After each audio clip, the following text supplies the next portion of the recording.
रुद्र शिवा तनो शिवा विश्वाह भेषजे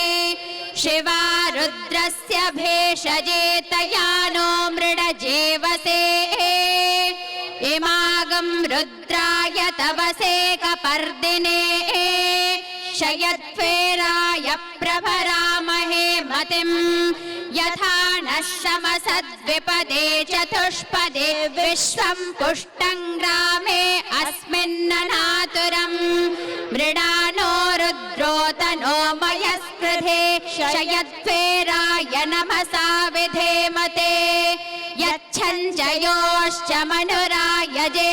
पिता तदश्याम तव रुद्रप्रणीतो मानो महान्तमुत मानो अर्भकं मान उक्षन्तमुत मान उक्षितं मानो वधेः पितरं मोत मातरं प्रियामानस्तनुभो रुद्ररेरिषः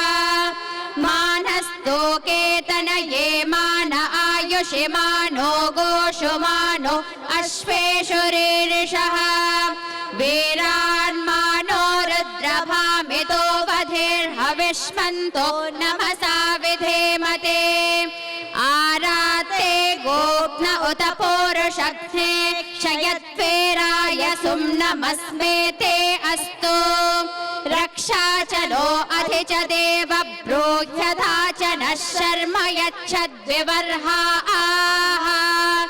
सुहिश्रुतं गर्त सदंयुवानं मृगन्न भीममुपहत्नुमुग्रं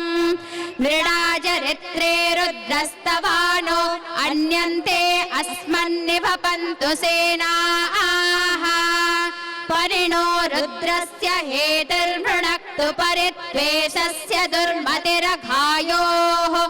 अवस्थिरा मगवध्यस्तनुष्वमेढ्वस्तोकायतनयाय मृडय मेढुष्टमशिवतम शिवो नः सुमना भव परमे वृक्ष आयुधन्निधाय कृत्यो वसान आचर पिनाकं बिभ्रदागहे विकिरद विलोहित नमस्ते अस्तु भगवः यास्ते सहस्रकं हेतयोऽन्यमस्मन्निभपन्तु ताः